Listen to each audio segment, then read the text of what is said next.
There was a young boy who lived with his parents in a small rundown apartment. They lived in a bad part of the city, and there was a lot of crime in the area. Their apartment was on the ground floor of the building, and it was badly in need of repair. Some of the windows were cracked and broken, and the doors never locked. The boy often had problems sleeping because he could hear all of the noise from the street outside. He begged his parents to fix the windows and the locks on the doors, but they told him they couldn't afford it. Both of his parents had to work long hours just to make ends meet. One night, as the boy lay sleeping peacefully in his room, he was suddenly awakened by a strange scratching noise. Sitting up in bed, he strained his ears to listen, but he couldn't figure out where it was coming from.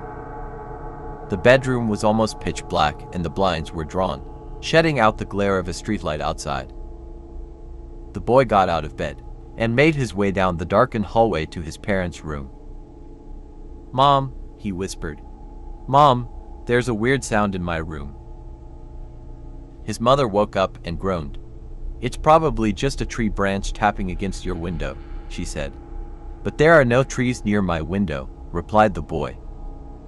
"Then it's probably just rats in the walls," his mother mumbled. "Leave me alone. I'm trying to sleep."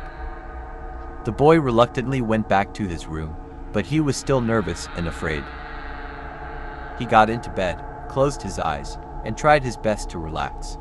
Just as he was about to fall asleep, he heard the scratching sounds again. This time, they were louder, but he still couldn't tell where they were coming from. He tried to ignore them, but it was impossible to sleep. Suddenly, he felt a sharp pain in his back. He jumped out of bed and cried out loud. It felt as if he'd been bitten in the small of his back by some kind of insect. He ran into his parents' room. "Dad," he whispered.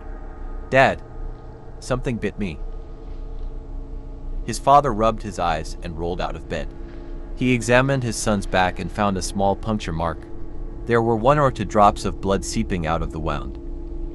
"It doesn't look like an insect bite," said his dad.